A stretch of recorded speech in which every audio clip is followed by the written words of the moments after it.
La disciplina de las relaciones internacionales. Las relaciones internacionales son una ciencia, teniendo en cuenta que las ciencias buscan probar teorías mediante el método científico postradas por algún autor. Esta ciencia se puede clasificar entre las ciencias sociales, teniendo en cuenta que estudia las relaciones entre personas, individuos y grupos, o entre ambas cosas. ¿Qué tienen estas relaciones internacionales o qué estudian? Estudian diferentes conceptos emitidos por la sociedad y sobre todo por las sociedades conocidas como naciones y estados, teniendo en cuenta que la internacionalización es la relación que tiene un estado con otro en su región o con un estado que ya sea remoto que no esté en su región. ¿Qué estudian estas relaciones internacionales? Estudian por una parte el poder, por otra parte la concepción de los estados y su ubicación en la balanza del poder frente a otros estados y el estado en sus condiciones internas. El poder, ¿de qué trata el poder? El estado concebido socialmente, concebido en los estudios, es quien centraliza y monopoliza el poder en el mundo, en su territorio. Cuando hay una nación, hay un pueblo, hay una cultura, hay una identificación. Ese Estado centraliza el poder, tiene el recurso para centralizar ese poder y tiene la legitimidad reconocida internacionalmente en unas ocasiones o en otras ocasiones de forma unánime de ese poder.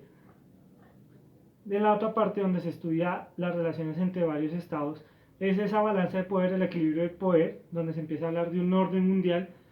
en donde se ve el papel que juega cada estado, no solo digamos, en el poder, sino en la geopolítica, en los recursos naturales de la región, algo que es muy importante para equilibrar estas balanzas de poder,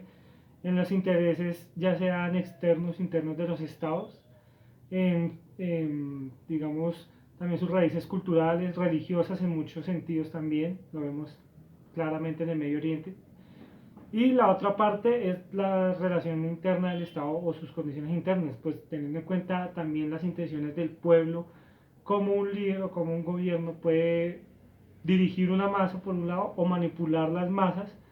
para los intereses ya sea particulares de ciertos sectores élites del Estado o bien sea para los intereses de la nación,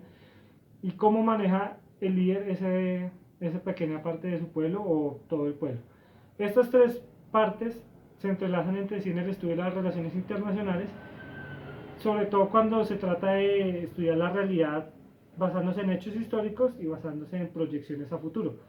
para poder decir qué es lo que nos da hoy en día la relación entre varios países, entre coaliciones, alianzas, la parte militar es muy importante,